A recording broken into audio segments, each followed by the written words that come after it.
तो नेक्स्ट आपका है रेखीय प्रसार गुणांक अल्फा और आयतन प्रसार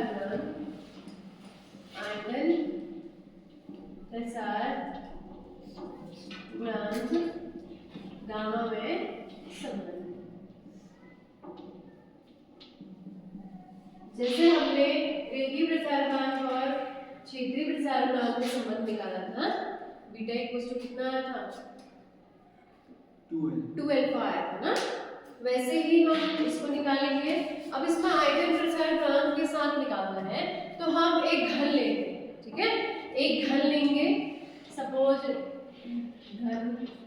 एक घन लेंगे हम इस टाइप का, ठीक है? ये घन है, केवल आगे का शेप दिखा इसका, ठीक है? ये घन लेंगे आप। इसका जो भुजा है कितनी है? 1 सेंटीमीटर, ठीक है? और इसको अगर हम 1 डिग्री सेंटीग्रेड क्या देते हैं? ताप देते हैं, तो इसकी भुजा कितनी हो जाती है? 1 प्लस अल्फा हो जाती है, ठीक है? इसकी भुजा बढ़ जाती है। और इसका जो रेखीय प्रसार गुणांक कितना है? अल्फा। क्लियर हुआ? तो रेखीय प्रसार गुणांक कितना है? अल्फा है। और इस घन का पहले जो भुजा थी वो 1 थी, अब हमने इसको ताप दिया 1 डिग्री सेंटीग्रेड, तो कितनी हो गई? 1 प्लस अल्फा, ठीक है? तो हम जैसे हमने निकाले थे कि सबसे पहले घन की भुजा कितनी हो गई? 1 सेंटीमीटर क्यूब, है ना? जो घन है, घन का जो घन की भुजा कितनी है? 1 सेंटीमीटर। अब घन का आयतन हम निकालेंगे। क्या निकालेंगे?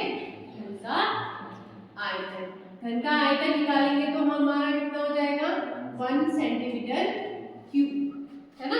तो घन का आयतन क्या होता है? भुजा का घन, है ना? यानी कि 1 का क्यूब कितना आ गया? 1 सेंटीमीटर क्यूब। अब हम इसको 1 डिग्री सेंटीग्रेड ताप देने पर इसकी भुजा कितनी हो जाती है? भुजा कितनी हो जाती है? 1 प्लस अल्फा। तो हम आयतन निकालेंगे।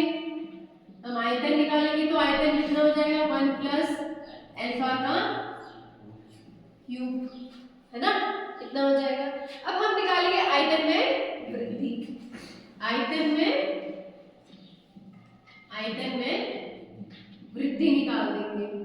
तो आयतन में वृद्धि निकलेगी तो 1 प्लस अल्फा का क्यूब माइनस 1, ठीक है? अब ये a प्लस b का होल क्यूब वाला फॉर्मूला लगेगा यहाँ पे, ठीक है?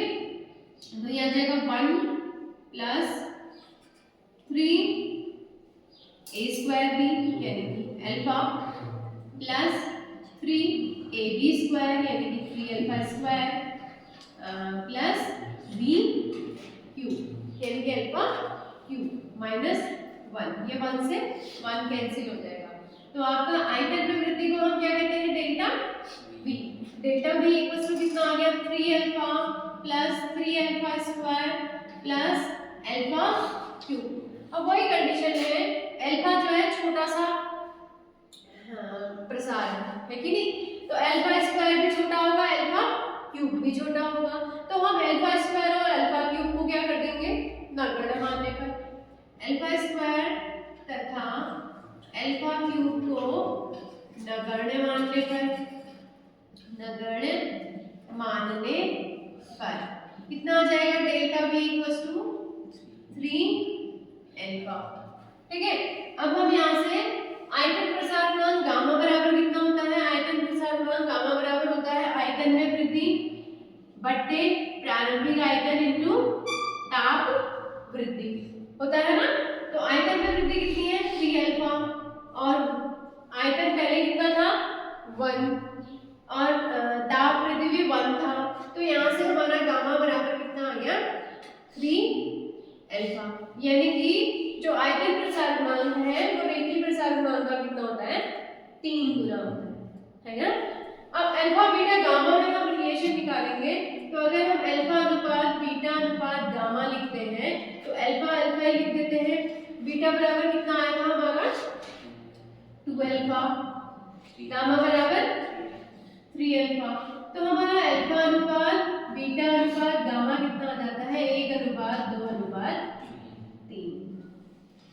समझ में आया? ये बहुत इंपॉर्टेंट है एग्जाम के लिए। तीनों में वो पूछता है संबंध, तीनों में अगर संबंध पूछता है तो तुम पहले वाला भी करोगे, रेखीय प्रसार गुणांक और क्षेत्रीय प्रसार गुणांक में बीटा बराबर 3 रखा। उसके बाद रेखीय प्रसार गुणांक और आयतन प्रसार गुणांक में रिलेशन निकालोगे, गामा इक्वल टू 3 अल्फा, फिर alpha gamma alpha beta gamma equal to 1:2:3, इतना है।